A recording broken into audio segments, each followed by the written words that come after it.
ខ្ញុំគិតថាពេលនេះម៉ោងនេះប្រហែលជាមានតែខ្ញុំទេអត់ទាន់បានគេងដោយសារតែឥឡូវនេះគឺម៉ោង1ជិតចូលម៉ោង2ហើយគឺជាម៉ោងដែលបងប្អូនទាំងអស់គ្នាកំពុងតែសម្រាលលងលក់ដ៏ស្ងប់ស្ងាត់ខ្ញុំមិនដឹងថាយ៉ាងម៉េចទេយប់នេះពេលនេះគឺខ្ញុំគេងអត់លក់ទេដោយសារតែមានបញ្ហាគិតច្រើននៅក្នុងចិត្តហើយខ្ញុំក៏មិនដឹងថាបញ្ហានោះគឺជាបញ្ហាអ្វីដែលធ្វើឲ្យខ្ញុំគិតច្រើនខ្ញុំមិនដឹងទេថាខ្លួនឯងមានបញ្ហាអីគេតែសំខាន់ពេលដែលខ្ញុំដេកគឺដេកអត់លក់តែម្ដងភ្នែកឈរដូចជាបង្គោលលសក់ជ្រុលជាខ្ញុំគេងអត់លក់ខ្ញុំក៏បានមកបកស្រាយវីដេអូមួយនេះដើម្បីចែកជូនទៅដល់បងប្អូនទាំងអស់គ្នាបានទស្សនាក៏ដូចជាលំហែអារម្មណ៍តាមវីដេអូមួយនេះជាវីដេអូដែលបង្ហាញបងប្អូនទាំងអស់គ្នាអំពីកន្លែងកំសាន្តមួយដ៏ស្រស់ស្អាតនៅក្នុងរដូវរំហើយនេះគឺជាតំបន់កំសាន្តមើលថ្ងៃលិចដ៏ស្រស់ស្អាតមួយដែលស្ថិតនៅក្នុងខេត្តសៀមរាបចង់ដឹងថាកន្លែងដ៏ស្រស់ស្អាតមួយនេះស្ថិតនៅឯណាសូមចាត់បងប្អូនទាំងអស់គ្នាទៅតាមដានទស្សនាវីដេអូទាំងមូលទាំងអស់គ្នាជាពិសេសសូមបងប្អូនជួយ share ក៏ដូចជាចែករំលែកវីដេអូនេះមួយផងដើម្បីទុកមើលក៏ដូចជាមានឱកាសក្នុងការ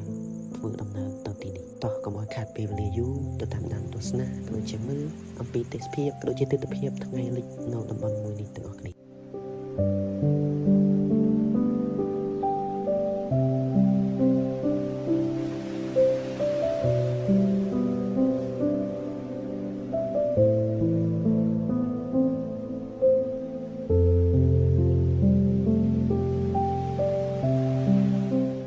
ជំរាបសួរក៏ដូចជាសួស្តីទៅកាន់បងប្អូនសាជាថ្មីវិលជួបគ្នាម្ដងទៀតហើយមកកាន់ page របស់ខ្ញុំបាទភីថ្ងៃនេះដែរខ្ញុំនឹងលើកយកកន្លែងដ៏ស្រស់ស្អាតមួយដែលស្ថិតនៅក្នុងខេត្តសៀមរាបឲ្យបងប្អូនបានឃើញ